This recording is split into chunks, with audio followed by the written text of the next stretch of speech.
রাধে রাধে সবাইকে। তো আমরা চলে গেছিলাম বৃন্দাবনে গোবর্ধন পরিক্রমা দিতে। সত্যি বলছি, গোবর্ধন পরিক্রমা দিতে এত ভালো লেগেছিল, মানে বলে বোঝাতে পারবো না। যেমন কষ্ট আছে তেমন আনন্দ আছে। তো আমরা সকলে মিলে বেরিয়ে গেছি বৃন্দাবনে গোবর্ধন পরিক্রমা দিতে। তো আমাদেরকে অনেকটা হাফ রাস্তা থেকেই আমরা যে গাড়ি করে এসেছিলাম নামিয়ে দিয়েছিল, সেখান থেকে অনেকটা হেঁটে যেতে হবে। তার উপরে আবার গোবর্ধন পরিক্রমা হচ্ছে তোমার 25 কিলোমিটার। তো 25 কিলোমিটার পরিক্রমা।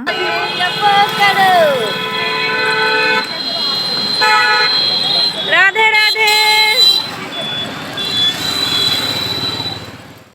এরপর আমরা হাঁটতে হাঁটতে যাচ্ছি। দেখো, বৃন্দাবনে এত সুন্দর একটা যেটা হচ্ছে, এক পাশে হচ্ছে রাস্তা আর এক পাশে কিন্তু মাটির রাস্তা, কারণ এই রাস্তা দিয়ে সবাই পরিক্রমা করে। তো তো পায়ে হেঁটে পরিক্রমা করতে এই জন্য মানে পাকা রাস্তা দিয়ে কেউ বেশি যায় না। তো এই জন্য এই রাস্তাটা করে দেওয়া আছে কত সুন্দরভাবে।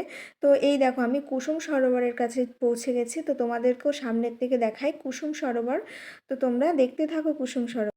এই যে আমরা পরিক্রমা দেওয়া শুরু করলাম, এই পরিক্রমা কিন্তু শেষ হবে প্রায় রাত 12টা বেজে গেছিলো। তো দেখো, রাস্তার একটাই সুন্দর নিয়ম এখানে, যেটা দেখো পাকা রাস্তা করা রয়েছে, সেখান দিয়ে গাড়ি ঘোড়াগুলো যায়। আর যারা পরিক্রমা দেয় তাদের এই মাটির রাস্তাটা খুব সুন্দর। এই মাটির রাস্তা দিয়ে হাঁটলেও কারো অসুবিধা হবে না। আর তোমাদেরকে দেখাই যে এই যে পাশটায় কুসুম সরোবর, তো কুসুম সরোবরটা তোমাদের দেখাই। তো আমি যখন গেছি বৃন্দাবনে, তখন মায়াপুর ভগবত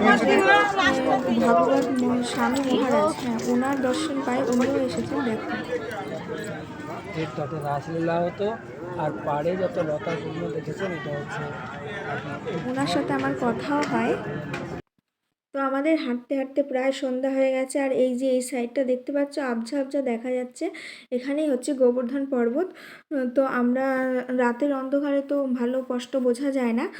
তো তবুও আমরা রাতের অন্ধকারে পরিক্রমা দিতে সুবিধা হয়, কারণ দিনের বেলাতে পরিক্রমা দেওয়া খুবই কষ্ট হয়ে যায়। তো অনেক লোক পরিক্রমা দেয়, খুব আনন্দ হয় সেই সময়। পরিক্রমা দেওয়ার সময় খুব ভালো আমারও লেগেছিল।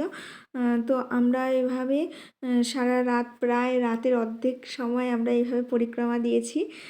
তো আমরা তো বৃন্দাবনে গেছি, তো বৃন্দাবনে কোনো ভয়ের কোনো কারণ আমরা খুঁজে পাইনি, কারণ সারা রাত ধরে রাস্তায় লোকজন পরিক্রমা দিচ্ছে, হরিনাম করছে, এত সুন্দর, মানে বলে বোঝাতে পারবো না। দেখো, এই দিকটা হচ্ছে গোবর্ধন পর্বত, দেখো ওই দিকটা পুরো অন্ধকার হয়ে রয়েছে। তো তারপরে আমরা চলে এলাম, এই যে এটা হলো গোবর্ধন মন্দির, এই মন্দিরটা হলো গোবর্ধন মন্দির।